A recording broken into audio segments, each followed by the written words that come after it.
Hey everyone, I know this video is really long.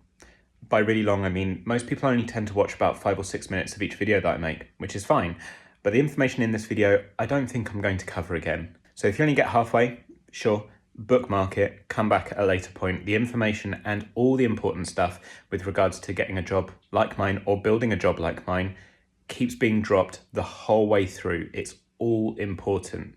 So if you want to make gains in where you are within your field, within the industry, save the video, watch it all. So without further ado, here's the rest of the video. Cheers. Hello everyone. Recently, is this working? I think it is. There are some undeniable skills that everyone needs to have when being seen as someone that is not just a viable option to be an assistant, but you need to be able to present yourself as someone that could be employable. Cool. So recently I've been asked quite a lot on Instagram. This is my Instagram. It's full of nice pictures. If you're not following me, go follow. There's nice pictures. That's what Instagram's for. But quite a lot of people ask me on Instagram about how to get started in the industry, how to become an assistant, how Nathan got his job with me. You need to be able to present yourself as someone that could be employable.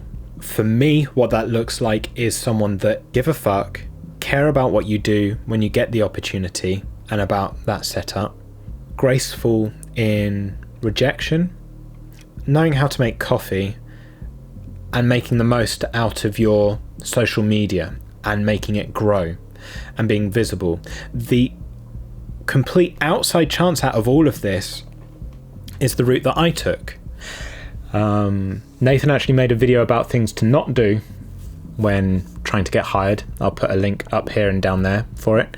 He started a YouTube channel. That's his channel down there as well.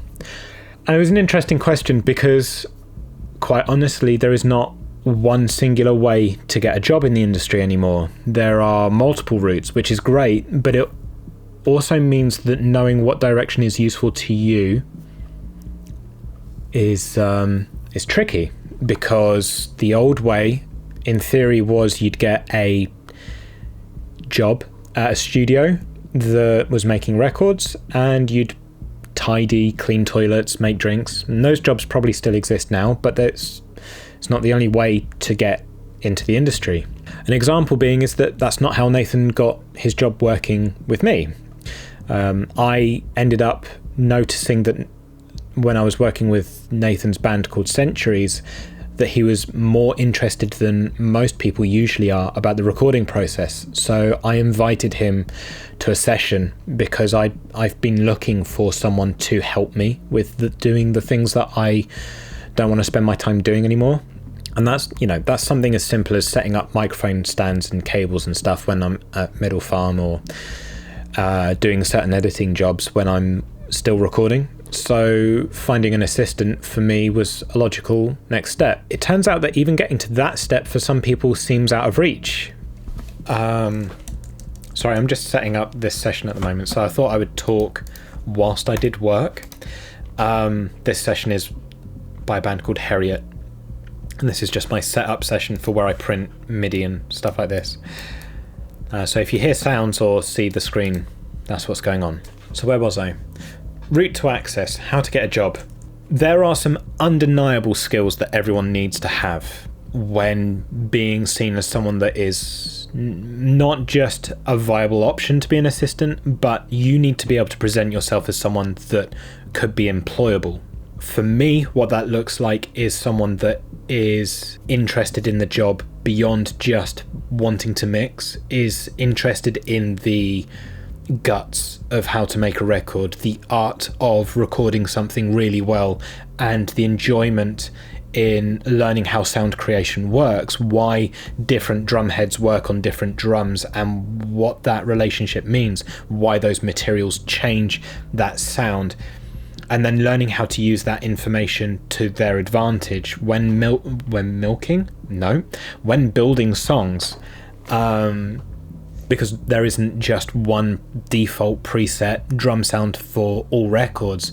Typically, at least in my case, I try to use as many different things as possible when the song calls for it. This is what helps a band stand out later down the line, rather than just doing the same snare drum and the same kick drum for an entire album.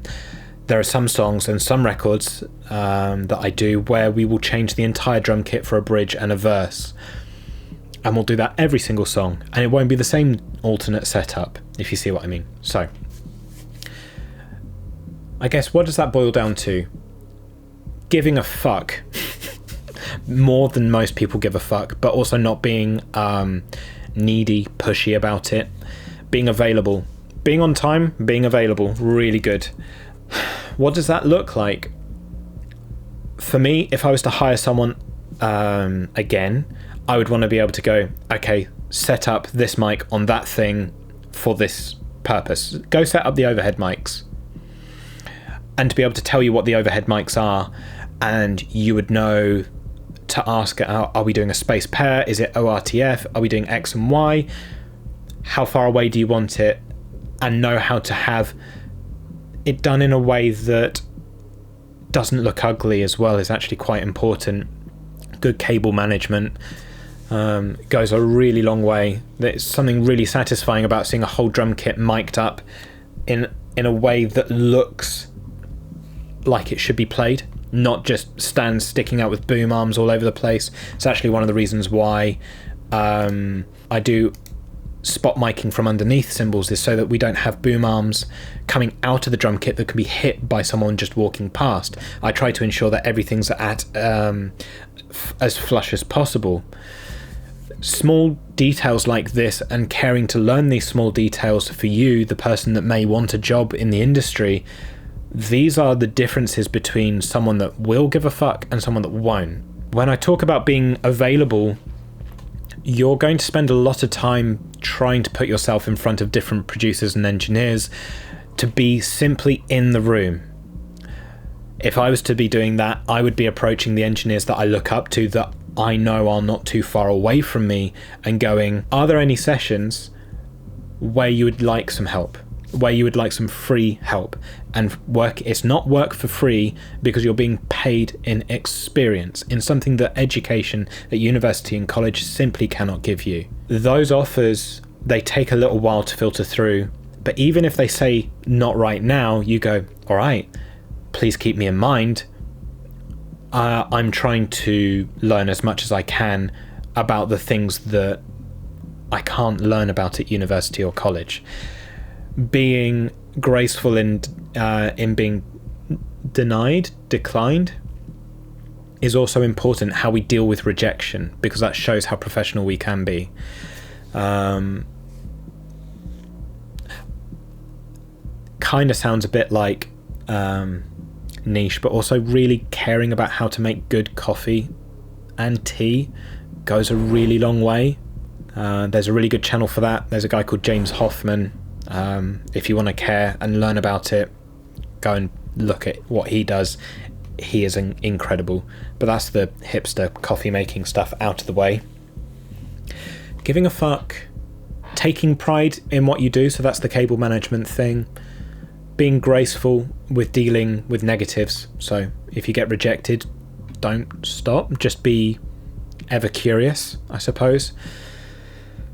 And take the time to, there are loads of resources, so there are URM, there's probably other educational platforms, to not learn just how to mix, but to learn the stages that happen before mixing that have a greater outcome on the eventual mix itself.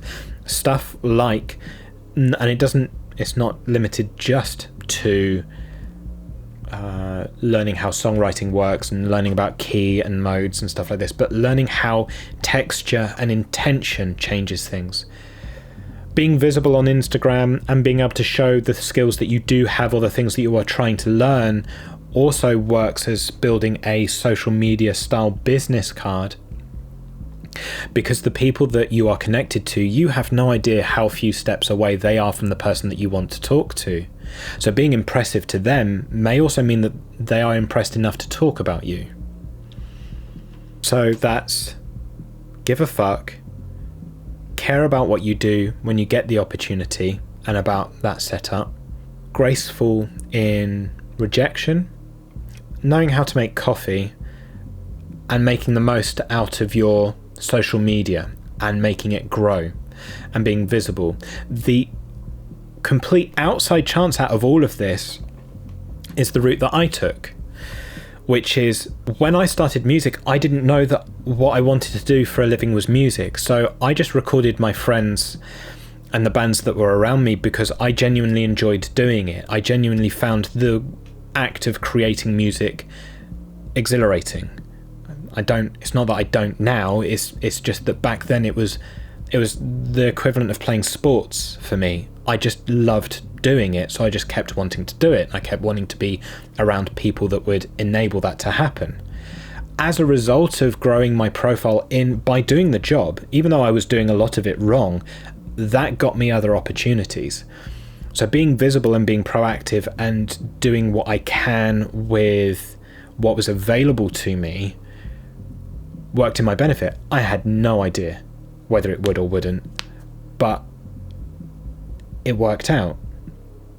Does that make sense? There are other things such as if you get really good at doing things like what I'm doing here,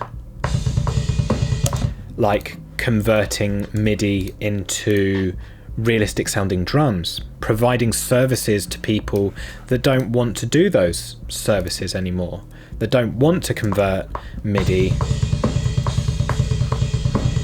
into realistic sounding drums. You could do that. If you've got the skill, what's stopping you from providing it to someone? That then becomes a connection. You can then grow into other parts of the production and get yourself in the door of the job that you're looking for. Anything that you can sell or do or that you are good at creatively is an opportunity to take that next step to the final destination. There's also jobs there was a point in time where I used to do setup sessions for other producers. So I used to work with a guy called Adam Getgood doing some setting up for him, whether that was in Logic like this, or so I would sometimes go and hang out at Middle Farm with him and do some setting up there. Didn't really get super involved because I was still doing recordings on my side, but that opportunity also showed me insight. So there's actually quite a lot of ways into the job that you maybe want, but no one's really sharing that stuff. So hopefully these points that I've given you in the last however many minutes, 10 minutes, 11 minutes, have given you an idea. Or maybe you have actually ended up with an engineering job and I haven't talked about it, so maybe that's worth sharing down below in a comment. And if you're new here and this is the first video that you're seeing, welcome. My name is George.